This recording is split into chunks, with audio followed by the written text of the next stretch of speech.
saveur divine. Cette bonne nouvelle du royaume sera prêchée dans le monde entier pour servir de témoignage à toutes les nations. Alors viendra la fin. Ce pain céleste vous est présenté par Immaculée Niraneza.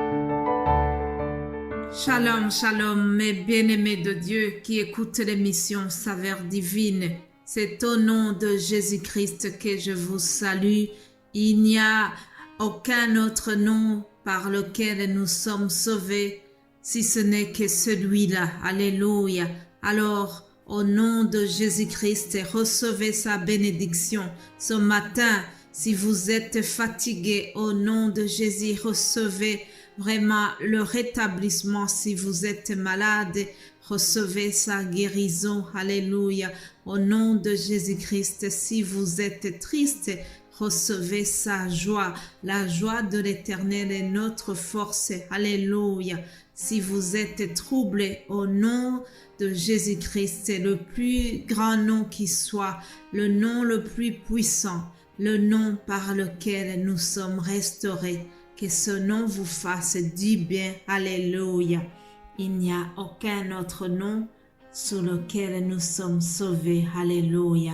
Mais avant tout, avant de continuer, je voudrais vous dire que ce qui est arrivé aux apôtres, hier nous avons vu comment on les a mis en prison et comment Pierre et Jean ont témoigné en disant qu'ils ne peuvent pas se taire.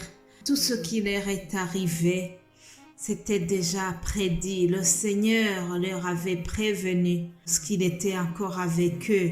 Écoutez ce que le Seigneur avait dit à ses amis. Il a dit, mais avant tout cela, on mettra la main sur vous et l'on vous persécutera. On vous livrera aux synagogues, on vous jettera en prison et on vous mènera devant les rois et devant les gouverneurs à cause de mon nom. Cela vous arrivera pour que vous serviez de témoignage. Voilà pourquoi on les avait arrêtés. Dieu voulait que ces gens témoignent de Jésus-Christ. Alléluia. Alors, n'oubliez pas que nous sommes en train de voir comment le Saint-Esprit a utilisé les apôtres puissamment. Lorsqu'ils ont reçu la puissance du Saint-Esprit, ils n'étaient plus les mêmes. Actes des apôtres au chapitre 4, nous sommes encore là cette semaine et on ne va pas quitter ce livre des actes. Alors, nos amis Pierre et Jean, ils sont donc arrêtés et puis on les interroge. Chapitre 4, 13, on nous dit que lorsqu'ils ont vu l'assurance de Pierre et de Jean, ils furent étonnés sachant que c'étaient des hommes du peuple sans instruction. Et ils les reconnurent pour avoir été avec Jésus. Alléluia. Mes bien-aimés de Dieu, le peuple, les chefs religieux qui les ont arrêtés étaient vraiment étonnés. Ils se disaient, ce ne sont que des paysans.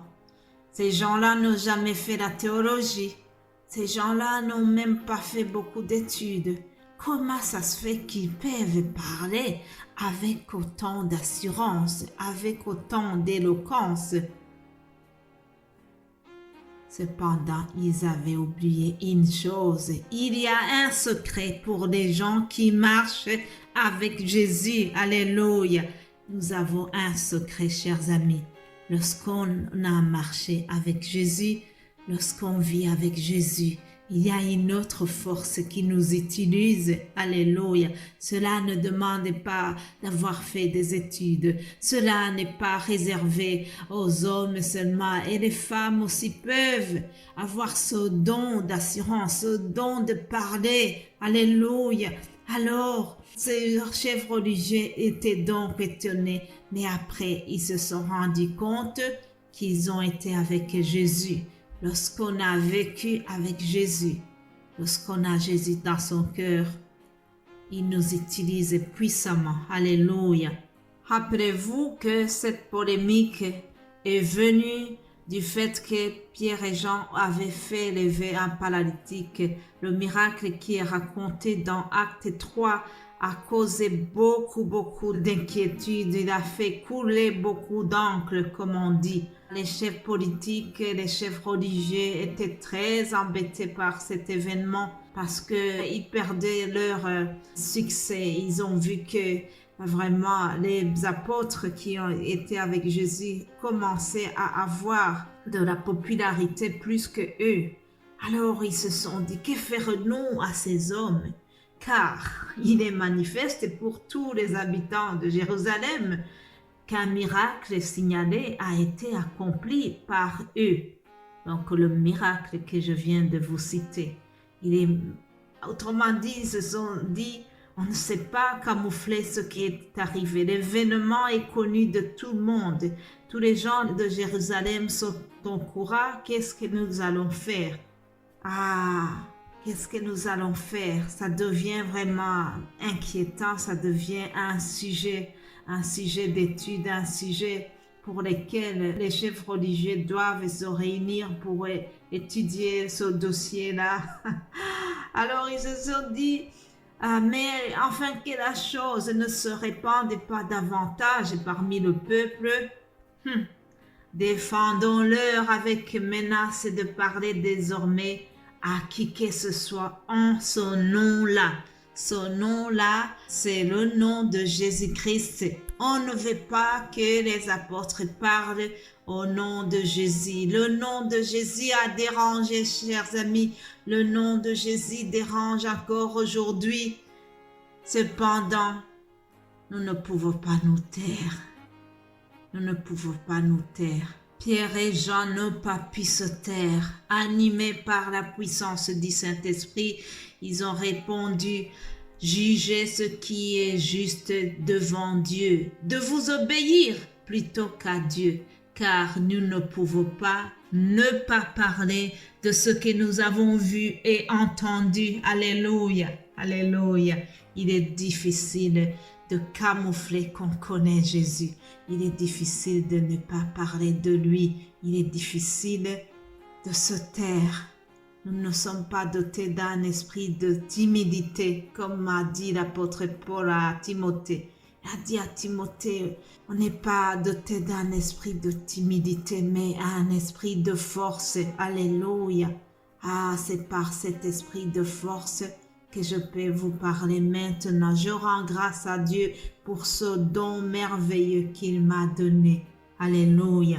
Mes bien-aimés de Dieu, Pierre et Jean, lorsqu'ils avaient reçu les menaces, pour finir, on les a relâchés. Heureusement, on les a relâchés. Ils ont rejoint les frères et sœurs de l'église. Ils ont prié ensemble. Alléluia. Ils ont prié et le Saint-Esprit a répondu. Alors, écoutez leurs prières. Ils ont dit, Seigneur, vois leurs menaces et donne à tes serviteurs d'annoncer ta parole avec une pleine assurance. Alléluia. En étendant ta main pour qu'il se fasse des guérisons, des miracles et des prodiges par le nom de ton saint serviteur Jésus. Alléluia. La prière a été exaucée. Nous prions un Dieu qui entend. Alléluia. Au verset 31, Acte 4, 31. Quand ils eurent prié, le lieu où ils étaient assemblés trembla.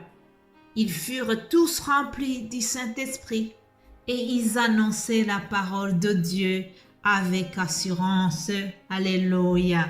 Je prie que nous puissions avoir cet esprit de force qui nous donne de continuer d'annoncer la parole de Dieu avec assurance. C'est ma prière pour vous et pour moi-même qui vous parle. Soyons bénis tous. Amen.